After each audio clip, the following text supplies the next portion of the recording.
Assalamualaikum warahmatullahi wabarakatuh. Izin memperkenalkan diri, saya Dina Amelia dari kelas manajemen 25B dengan NPM 254111144. Di sini saya ingin menjelaskan materi pengantar ilmu ekonomi mikro dengan materi ketiga saya yang berjudul Konsep Dasar Ilmu Ekonomi Mikro. Definisi dari ilmu ekonomi mikro itu sendiri adalah cabang ekonomi yang mempelajari perilaku individu dan unit ekonomi yang lebih kecil, seperti households, business, and specific markets. Ekonomi mikro itu sendiri berusaha untuk menjelaskan bagaimana individu dan juga perusahaan itu membuat pilihan dalam kondisi sumber daya yang terbatas, serta bagaimana pasar itu berfungsi untuk mengalokasikan sumber daya tersebut. Tentunya di ilmu ekonomi mikro ini kita akan mempelajari beberapa konsep dasar ilmu ekonomi mikro. Yang pertama itu ada needs and desires atau yang biasa kita sebut dengan kebutuhan dan juga keinginan.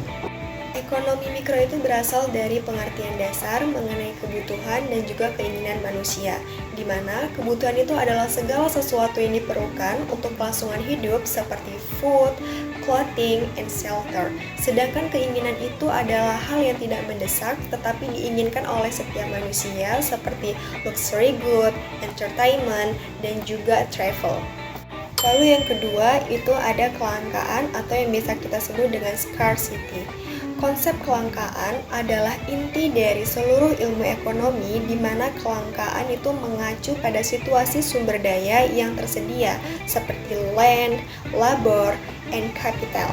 Lalu yang ketiga, kita ada biaya kesempatan atau yang biasa disebut dengan opportunity cost. Apa sih opportunity cost sendiri?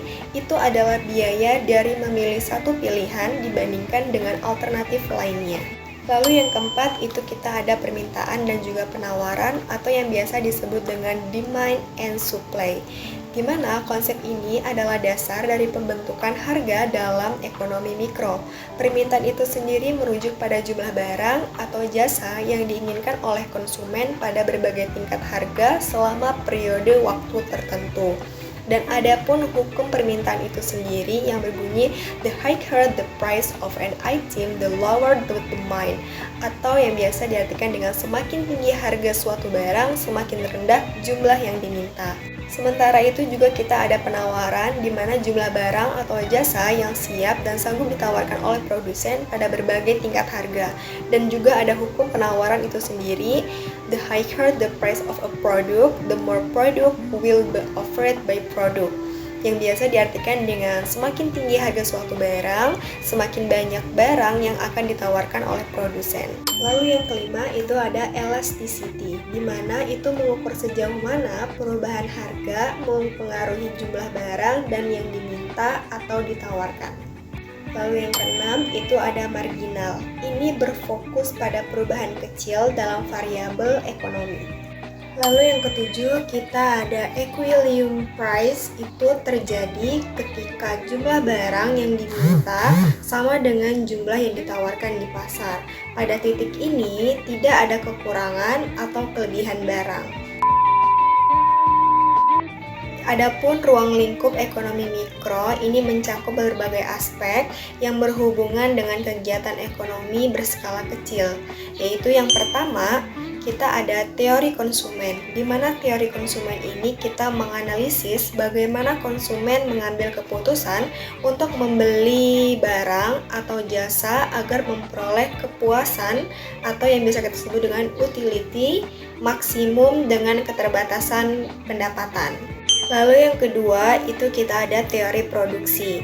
Di teori produksi ini kita mempelajari bagaimana perusahaan itu menggunakan faktor-faktor produksi yang di dalamnya itu ada tenaga kerja, modal, tanah, dan teknologi untuk menghasilkan output secara efisien. Lalu yang ketiga kita ada teori biaya produksi. Ini menjelaskan bagaimana biaya yang dikeluarkan produsen memengaruhi harga jual dan jumlah barang yang diproduksi. Lalu yang keempat kita ada teori pasar, di mana di teori pasar ini kita mengkaji berbagai struktur pasar seperti perfectly competitive market, monopoly market, oligopoly market, dan juga monopolistic competition market. Lalu yang kelima, kita ada distribusi pendapatan. Di distribusi pendapatan ini sendiri, itu menjelaskan bagaimana pendapatan ini dibagikan kepada pemilik faktor produksi seperti gaji atau tenaga kerja, bunga atau modal, sewa seperti tanah, dan juga laba atau pengusaha. Lalu yang keenam, kita ada yang namanya keseimbangan pasar. Di keseimbangan pasar ini sendiri itu seperti menganalisis titik pertemuan antara permintaan dan penawaran yang menentukan harga keseimbangan suatu barang. Di ilmu ekonomi mikro juga kita akan mempelajari tentang jenis-jenis pasar, di mana ekonomi mikro juga ini mempelajari berbagai jenis-jenis struktur pasar yang mempengaruhi harga dan juga jumlah barang yang akan diproduksi. Yang pertama, itu ada perfectly competitive market atau yang biasa kita sebut dengan pasar persaingan sempurna. Di mana pasar persaingan sempurna ini banyak sekali produsen dan konsumen yang saling berinteraksi, tidak ada hambatan untuk masuk ataupun keluar pasar, dan produk yang ditawarkan itu selalu homogen. Lalu yang kedua, itu ada monopoli market, di mana itu terjadi ketika hanya ada satu produsen yang mendominasi seluruh pasar, sehingga produsen itu memiliki kekuatan untuk menentukan harga dan juga output. Lalu yang ketiga, itu kita ada monopolistic market, di mana monopolistic market ini merupakan jenis pasar, ada banyak produsen, tetapi produk yang dijual itu sedikit, berbeda, atau yang disebut dengan heterogen. Adapun beberapa manfaat yang bisa kita dapat dari mempelajari ekonomi mikro ini.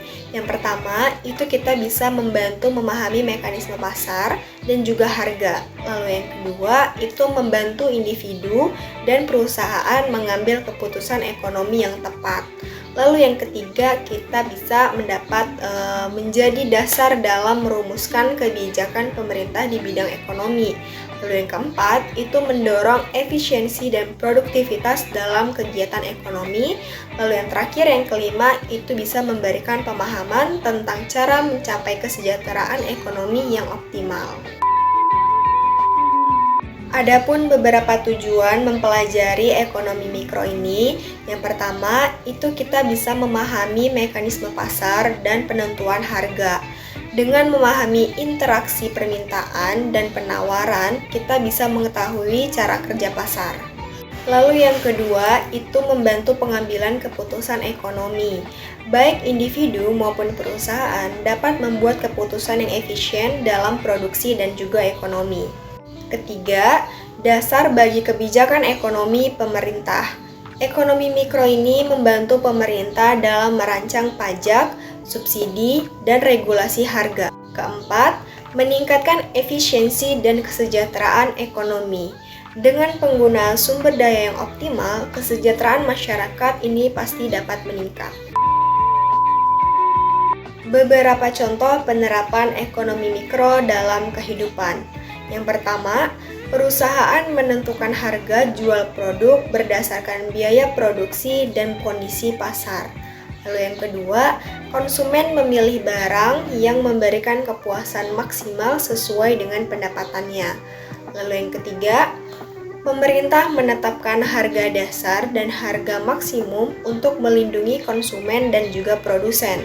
Lalu yang keempat, petani memutuskan jenis tanaman yang paling menguntungkan sesuai kondisi pasar. Lalu yang terakhir, yang kelima, pedagang kecil menentukan jumlah stok barang berdasarkan permintaan pasar. Melalui teori-teori dan juga analisis dalam ekonomi mikro ini, kita dapat memahami lebih dalam mengenai market dynamic, the influence of price on economic decisions, and how resource allocation occurs in the economy. Sekian presentasi saya tentang materi konsep dasar ilmu ekonomi mikro. Sekian, terima kasih. Wassalamualaikum warahmatullahi wabarakatuh.